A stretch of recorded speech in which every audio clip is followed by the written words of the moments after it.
Fruhoff presents Harrison Wood in This Changing World. This program is brought to you as a public service by the Fruhoff Trailer Company, world's largest builders of truck trailers. Mr. Wood's interpretations of today's news and his behind-the-scenes report of world affairs are based on personal observations covering history in the making, here and abroad. Here is Harrison Wood in This Changing World. It is not surprising that dispatches continue to come in today promising the end of the present Greek government within a matter of hours. Indeed, it has been surprising that the Sophilus regime has been able to weather the storm this long. Those of us who know General Marshall's sentiments concerning Greece anxiously awaited the developments we felt sure were to follow his recent weekend in Athens. As a matter of fact, a weekend in Athens could have interesting implications for almost anyone. You'll recall that Byron went to Greece to help fight the Turks, caught a fever, and died there. But he had fun and helped to win a rebellion against the Turks who had ruled Greece for 400 years. Byron and others were always writing sonnets about its coastline, which is particularly irregular, and in proportion to the areas of the two countries, 7 times longer than England's. The Greeks are at war, struggling desperately with incalculable external and internal forces. But one can live in Athens today and never know that a war is in progress. Here, Greek wealth is concentrated. It was in the fashionable center of Athens that the British held out against the rebellious Elot in 1944. Now, in the air-cooled lounge and bar of the Hotel Grande Bretagne, Americans have succeeded the British, who succeeded the Germans, who succeeded the prosperous tourists of pre-war days. The smaller but more modern King George Hotel right next door is headquarters for the American mission to Greece, where Americans who champion free competitive enterprise have been trying to tighten economic control. Not far away, the great mass of peasants are half-starved. But in the capital, rich Athenians still get their pastries and whipped cream, their scotch, French wines, nylons, and American cigarettes. The middle class, a precarious circle of small merchants, shopkeepers, and bureaucrats, has not been helped much by the present order of things. But like the rich, the middle class patronizes the innumerable sidewalk cafes, talking incessantly in traditional Athens fashion and clinging to philatimo, an important word in the Greek vocabulary these days, meaning self-respect. Everyone in Athens today is trying to keep up appearances, but, except for the rich, is just one jump ahead of the poverty-stricken horde that swarms through miles and miles of cobbled side streets. Countless shoeshine boys and little flower girls ply their trades among the sidewalk tables from morning until after midnight. Today, fabulous Athens is a city of self-employment filled with thousands who manage to eke out a marginal existence. It is a city of refugees. The really desperate misery begins outside of Athens in the villages in the dusty hills. After 8 years of fighting, Greece is a land of 100,000 orphans, 180,000 uprooted peasants, 1,700 burned villages. Hunger stalks there like a scourge. The bone growth of children has been so retarded that one never can guess their age. Yet this horrible hunger is caused not so much by lack of food as by lack of transportation. Late-model limousines glide over the asphalt of Athens, but Greece needs trucks and trailers. Just a few of those which roll over the American highways in the service of transportation would make an impressive difference in the health and growth of Greek youth. A pound of butter brought from Australia is cheaper in Athens and environs than butter brought from Corfu. Today, the great majority of the Greek people are caught between the right-wing powers and the communists. Recent liberal-minded governments, like the one on the way out at the moment, have been unable to do little because of what we call the Athens clique. The ship owners, the bankers, and the industrialists who have shown little inclination to cooperate in our efforts to expand and broaden their government, to get more confidence from the Greek people. In Greece, we see today almost the precise tragedy of China. Powerful reactionary forces ruling the country and reluctant to establish just those reforms which would bring unity to peoples fighting civil wars. This brings deep discontent to the Greek people, who certainly are not communist except in a small minority. They are intensely democratic at heart, and they want a government like we have here in America, to which they can give their allegiance. When President Truman first sounded the Greek fire alarm, he helped, in effect, to give a permanent leash on control to the narrow, reactionary Athens clique. He said America insisted upon a Greece free from communist control. So we do. The president made the same statement concerning China. So to both countries, we have been sending millions of dollars in aid and in military equipment, together with American military personnel, to train native troops. The result? The communist rebels in both countries seem to be more powerful today than ever before. We had justification for plunging into the Greek situation without a well-conceived plan of operation. We were dealing with an emergency which demanded action. Our initial effort, awkward as it was, probably saved Greece from communism. As Byron did, Joseph Stalin looked at the great coastline of Greece and found it pleasant. Just what the little red dictator wanted as a springboard for the control of the whole Mediterranean area.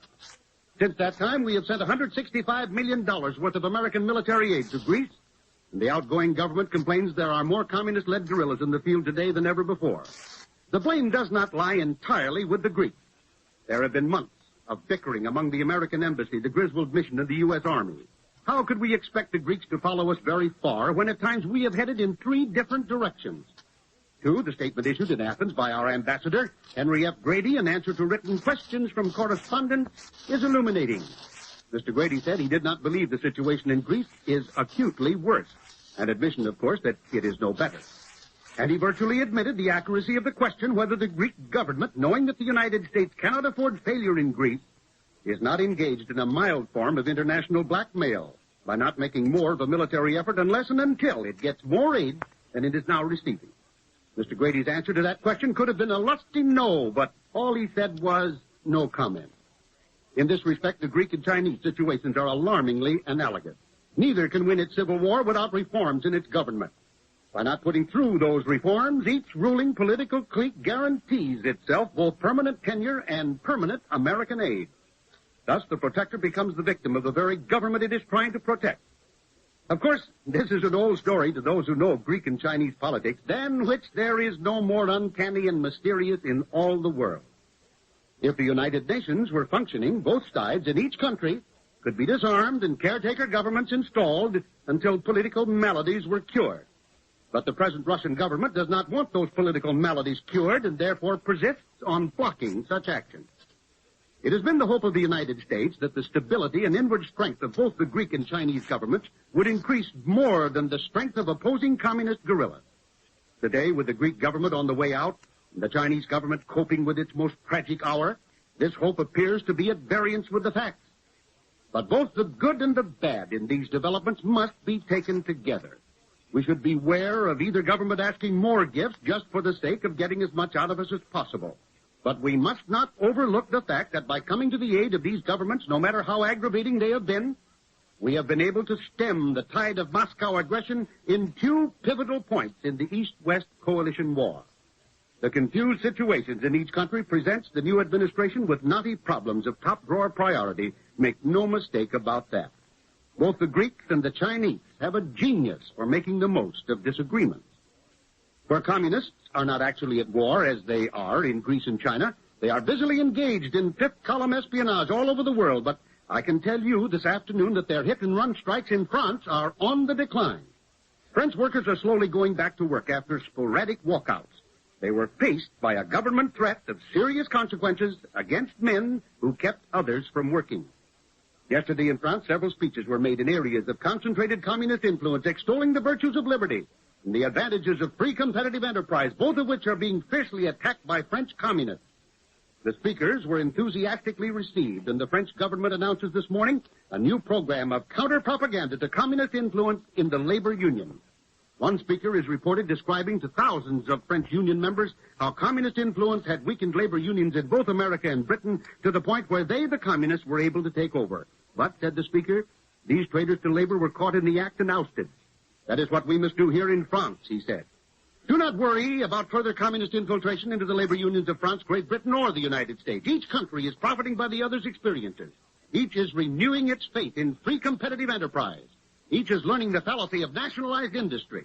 Stalin once hoped to kill the Marshall Plan in Western Europe by fomenting strikes in the industries of member nations. His drives have been centered in both France and Italy, and in both countries, he is losing ground every day. As we go to the polls next Tuesday, we should raise our sights to worldwide horizons. We must have in Washington a government at both ends of Pennsylvania Avenue that will function as a team in stopping aggression against the democratic way of life everywhere in the world. Unless we stop that aggression, it won't matter much what kind of a government we have here at home, for we'll soon be in a shooting war that will dwarf domestic problems. Whether Democratic or Republican, let's all have the good sense to put a president of the Congress in Washington that will work together to solidify our bipartisan front against communist aggression. Let us remember that communism says there is no God, there is only the state. Democracy says there is only God throughout the universe, and that the state exists only as a man-made institution serving the purposes of human souls created under God. I'll be back in a moment with some things to watch during the coming week in this changing world. But first, here's a brief message from my sponsor, the Fruhoff Trailer Company. Just a few short years ago, fresh seafood on an Iowa dinner table would have been as rare as a sun-ripened grapefruit at the North Pole. Yet today, no matter where you live in the United States, you can serve seafoods, fruits, and vegetables delivered fresh from the waters, the orchards, and the gardens of the most distant state in a matter of hours. What happened in those few short years? Simply this. Motor transport was born, and motor transport has grown up. Today, it's an industry employing over 5 million persons. It's an industry with more than 6.5 million trucks and trailers. It's an industry that transports all or part of the way, just about everything you eat, wear, and use. But motor transport has come of age in still another way. Today, the financial world has acknowledged the stability and future growth possibilities of motor transport. A very recent example of this is the fact that Fruhoff, for the first time in motor transport history, working through financial institutions, is now prepared to give qualified purchasers of truck trailers up to 5 years to pay for their equipment. This recognition of the financial world not only marks a milestone in motor transport, it makes you, the general public, a partner in the motor transport industry. The insurance company who sold you your policy, your bank, just about every company with whom you've invested money, today recognizes the bright future of motor transport. For that reason, they realize it is sound business to reinvest part of your dollars in motor transport, an industry that will continue steadily to grow and prosper. So now that you have an even greater stake in the motor transport industry, when you're moving household furniture or shipping anything from one point to another, why not make certain that it goes by motor transport? You'll be sure of safe, economical service. Here again is Harrison Wood. For the next 3 days, the eyes of the world will be upon us as we hold free and unfettered elections to establish a government in Washington of our own choosing, a heritage denied to most of the peoples of the world and deeply coveted by them. They will be upon us for many global moves await the outcome. Candidate Dewey's threat to inflict the biggest house cleaning Washington has ever seen if he moves into the White House come January already is having a very striking effect. No one visiting the Capitol, even for a day, can escape it. It is in the air. It is conversation. It is news. It seems that an exodus already is underway, a retreat from the banks of the Potomac, perhaps the greatest since the war. Last week, Washington was agog over the action of Senator Howard McGrath, chairman of the Democratic National Committee, advertising his imposing Chesapeake Street home for sale.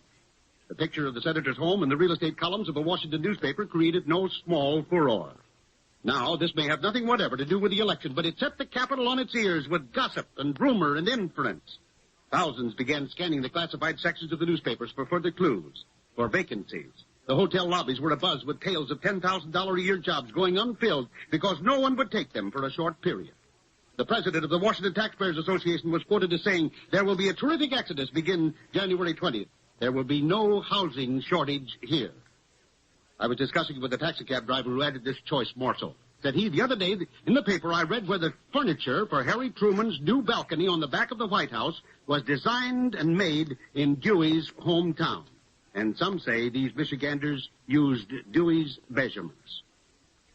Somewhere in the Bible it says, "The prayer of the righteous man availeth much." I hope the woman in this yarn coming out of Germany also is righteous, for she has a wonderful idea. A friend found her praying fervently for Stalin. "Look here," he said, "didn't I hear you praying long and loud for Hitler?" "Yes," she said, "I did. And look what happened to him." Good afternoon. This series of programs in the public interest is brought to you by the Fruhoff Trailer Company and its branches in principal cities coast to coast. If you use motor trucks, trailers will almost certainly save money for you because a truck, like a horse, can pull far more than it can carry.